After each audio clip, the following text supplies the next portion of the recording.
Hey guys, Linus here, and today we're diving into the world of network switches. Think of switches as the traffic controllers of your network. They make sure data gets to where it needs to go, like a traffic cop directing cars at a busy intersection. Switches are the backbone of any modern network, connecting all your devices together. Without switches, your computer wouldn't talk to your printer, or your smart fridge wouldn't order more milk. So, grab a snack, sit back, and let's get into the nitty-gritty of network switches. Alright, before we dive into Layer 2 and Layer 3 switches, we need to talk about the OSI model. Think of it as a way to break down how data moves across a network into 7 distinct layers.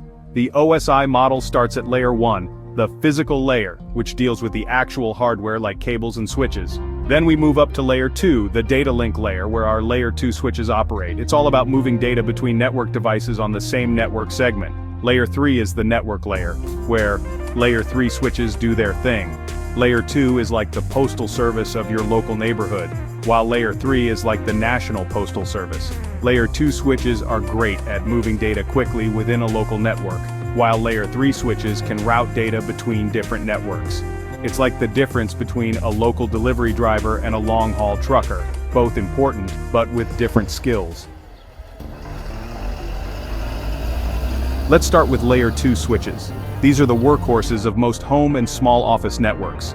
They operate at the data link layer of the OSI model, moving data packets between devices on the same network segment. Layer 2 switches use MAC addresses to forward data. When a Layer 2 switch receives a data packet, it looks at the destination MAC address and forwards it to the correct port. One of the cool things about Layer 2 switches is that they can learn. As data flows through the switch, it builds a MAC address table, allowing faster forwarding decisions over time. However, they can't route traffic between different networks or subnets. For that, we need Layer 3. Welcome back. Now that we've covered Layer 2 switches, let's move up to Layer 3 switches. These bad boys combine the fast packet switching of a Layer 2 switch with the routing capabilities of a router.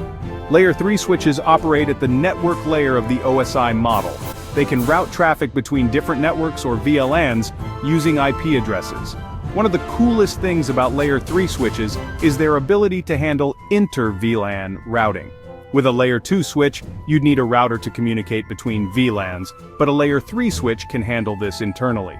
Layer 3 switches also often come with advanced features like quality of service, QoS, and support for routing protocols like OSPF or BGP.